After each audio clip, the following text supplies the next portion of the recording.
latest in the Hot D universe, the Game of Thrones universe. The who stuck around from Game of Thrones to help create it? Michael something or another. George Anyway, we're R. talking about R. episode. Martin. Yeah, George. He's got nothing else to Old do, so he's Georgie. making more of these. Not like Nothing he's on the got a couple plate. books to write, right? I don't know.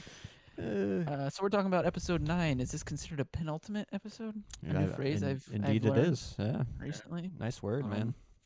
Thanks. Killed it. The Green Council. It got the title too? Yep. Holy fuck, bro. I know. I Nice, looked it man. up. I have to admit. It's okay. There it is. So, Yeah. what'd you guys think?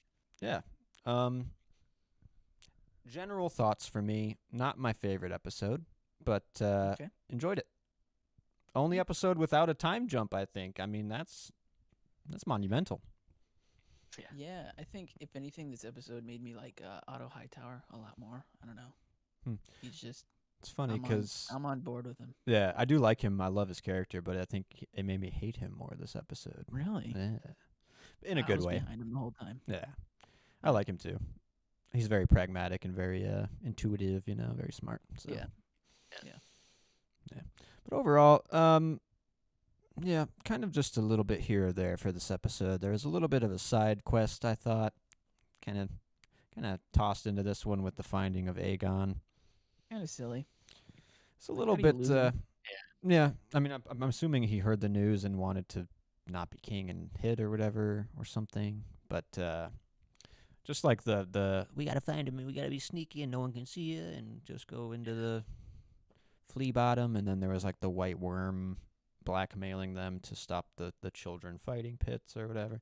Yeah, that was silly. It just it felt very insignificant to the overall plot, I will say. But fun little sequences, I guess.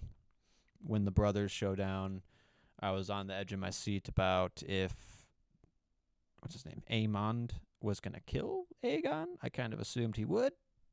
Didn't happen. Me too, man. I was ready for Aegon to die this episode. Fuck that dude. I was too. The whole time, me and Sarah kept saying, "Is he gonna kill himself? Is he gonna kill his mom?" Like when she gave him that knife, and he's Yeah. like, do you love me?" I'm like, this next scene, she's gonna be dead in the carriage. That final scene, though, I really enjoyed the tension and the build up because, like you said, it's in everyone's minds of like, what's gonna happen? What's his plan? What's gonna happen? Like, and then just like that slow, like just stick with him every moment of the coronation, like the swords coming down behind him, like the epic scale of it all, and then like the internal like moment of like the crowning. Yeah, I don't know, a lot of tension, a lot of like build up, and I don't know. It was very cool to witness like the emotions in a scene like that for me. Now, was it immediately undercut after? Yes. Potentially. Yeah. I mean, cool moment.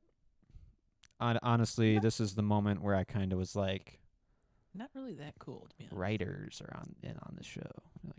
Like, it was cool. I mean, it was like epic, but like you said, it's like the writers got to they pushed through the crowd. Yeah, the fucking civilians are dead. Holy fuck! It looks over. It's gonna blow fire. A huge fucking dragon. Wait, we need all these characters for season 2. Okay, Yeah. so it looks at them. We got to make it an internal decision for Rainey. She can't kill them because she identifies with Alicent now. We gotta like they did the legwork. Don't get me wrong, they did the legwork in the scenes, but overall, it's just like that decision. I understand it's a mother or whatever, but you're gonna fly off, talk to Rhaenyra, and then plot to then kill them again. So like, Yeah. It should never have been it shouldn't have crossed her mind to not do it, because like her ultimate goal was to break out and do it. So like, Right. Especially after like she was like given the chance to like claim support for the Valyrians in the middle of the throne room, and then she like ended up backing her family, Right. obviously, because like, duh, Targaryens, dragons, whatever. Yeah. So like, yeah, it just seemed like, I don't know where. That's just bad motivation. I don't know. That's probably the worst like character moment I think I've seen in the show. Like I said, this might be my least favorite episode as well. For that reason. Also, she still hasn't aged at all. Yeah. And I think I talked Also- about her last episode being like the most flat character, which I still Yeah. think that gripe kind of stands a little bit. Yeah, no, I agree. Yeah. They tried to make her interesting by like killing off her, well, sort of killing off her husband, but like I don't know. Even still, they just kind of put her in a room, and that was it. I don't know. I'm Yeah, not a huge it's fan like of that. it did That's all the still work to side make to quest. show that she's like an inconsequential character still. Yeah. Yeah, I don't know. that's kind of a good point. Like the epicness is going to be geared towards what now? Like for her Yeah. character specifically, like Wait until her hubby gets back and to then they can decide plot more stuff. to then Yeah. kill them, or they're gonna not be on Rhaenyra's team, which I just doubt, kind of. Yeah. But Yeah. I don't know. Maybe they won't, and she's gonna be her own little faction or what, like. So, Yeah. but then why would she not kill the other faction? Because she's not gonna use Alicent's faction. You know what I'm saying? Like that, it just Yeah. doesn't make a lot of sense. It doesn't Overall. make it's like why wouldn't you burn Aegon and Alicent? Aemond takes the throne. Everyone can sort of rally behind Aemond. Like I don't know. I get that you're trying to like build more conflict, but there's no like I don't know. That was like a moment for conflict resolution and like more Yeah. shit to happen. You could have sold the moment though by killing one or two characters. You know what I'm saying? Like Have to eat somebody. blow the like, fire. Like, yeah, eat eat Aegon right after he gets crowned. right. And then have the family still be in this state of like, now she's gone, she's gonna tell everyone. Now we're missing a family member. Like you could have just like sweetened the deal a little bit, but you decided to go safe. Which, if you're making a 2-season show, you don't have to go that safe. You're already jumping fucking You epically. gotta kill some people sometime soon here. Game of Yeah. Thrones, man, people need to like people can die. Another thing about the inconsequential stuff is like when what's his nuts smashes the guy's head into his little pearl. Like there was really no consequence to that. I mean the guy took off his white cloak and was like, I ain't doing this no more. But other than that, it was just kind of like this man just murdered this dude. I mean, on accident, but that did piss me off because leave the building and got hung. So right, Yeah. like every in Game of Thrones, any knight that would have acted out and done and killed a lord, like immediately done, like no question. Well, he tries to take the cloak, but then it's like, I don't let people talk shit to the queen, and then it's like that was his the tension. justification. The tension like settles somehow. But like, everyone just sits back down. They're like, so how's the weather today? So like, I get funds? that too, because to me, I think about the books. I read the first 3 and kind of stopped, but like, there's so much more like lavishness in the book and like people. Like, there's just more people in every scene. Yeah. So like, you can kind of feel like the skeleton crew of like this show.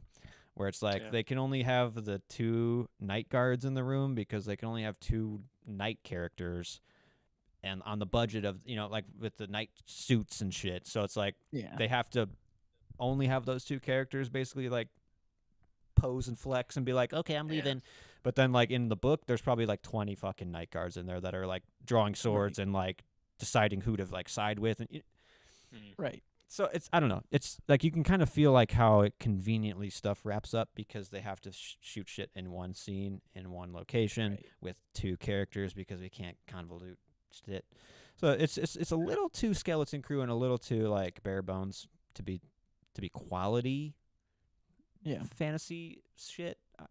I've said totally contradicting shit because this is a quality show, fantasy show. The budget is not reflecting that, like you said, with the CGI shots. I don't find them atrocious. They're not good. The cityscapes, you didn't find those just completely burning They're not your eyes atrocious. One of the cityscapes, I think it was this last episode, took me out of it because you couldn't feel like the depth in the shot. It felt like it was blurry. like right here at us, and it wanted to be expansive and wasn't. So I understand it, but it's like, and I do kind of miss like what the cityscapes were in like even the later seasons of Game of Thrones. They were fucking quality. And that's one thing Rings of Power might have over the show. Those beautiful CGI cityscapes. Absolutely. But then the armor in Rings of Power is ass. So I mean, it's like you give a little. You find the budget, you save it somewhere. Like right, exactly. In Game of Thrones, it's in like characters and sets. Which actually, I mentioned this episode after seeing the cityscapes. I'm like, you see what this show does wrong is their CGI is just shit, except for the dragons. Dragons look good. They do. But like their armor and stuff looks so good. Like put this much effort into creating like just a practical set. I mean, it doesn't have to be extravagant, but like I don't know, make it a little bit. Just make little models, Yeah. and then have a I don't know. I mean, that's what they did for Lord of the Rings. I'm sure that's what they did for most of Game of Thrones. I Yeah. mean, shit, it's possible. Just a little more effort. Yeah. I mean, that's kind of I think the streamlined nature of the show now, where it is kind of already like trodden ground of how they literally like schedule shooting. It probably Yeah. has fallen into that of like, well, we'll just get the plate and we'll do that. Like, we don't need to fucking get that. Is it that important to focus on the, like, let's just get this, and, like. So Yeah. I don't know. I think they probably are kind of not focusing on the right things in some regards. But overall, I think they're still doing a pretty good job of, like, keeping the story in check and keeping the characters in check. Even though sometimes they conveniently get to where the next beat is. How do you think it came down to? When was the first time you think the Queen, Allison, right, figured out B-boy liked feet? That was a shocker for me. I mean, That took me out of it too. Not gonna lie. I just That like took me how out he of the show. like sticks his hand in his little robe and starts beating the meat, but like she knows you're beating it. Just take it out, buddy. I mean, why you yeah. gotta be sneaky about it? And he was just like looking at the feet, right? It was like nothing. Yeah. Like that's all it Just the takes for titties. him, man. I mean, that was like the writers. I mean, you got to make this guy have some weird side that we need to see. Oh, he's got a clubbed foot, so that means you must have a foot fetish, He's right? probably into Right. feet, right? Yeah. Yeah, that felt a The little one reachy. writer that's really into feet too. Yeah. It's like let's just get some type of weird dynamic in this scene together. And I mean, people there's people like feet, OnlyFans and shit. You could just sell pictures of your feet. I mean, that's kind of like relevant, right? Like, And they made it so creepy. Like, it doesn't have to be a creepy thing. It's just like any other kink.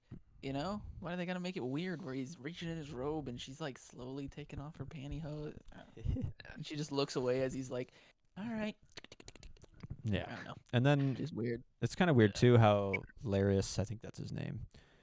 He's like talking to Otto, and Otto's like, he's like, you've been spending a lot of time with the Queen, haven't you? And he's like, we can make it work to your advantage.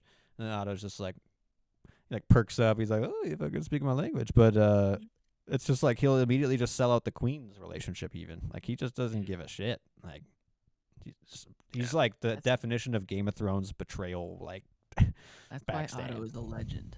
So yeah. I stand playing behind his everybody. decisions. Yep.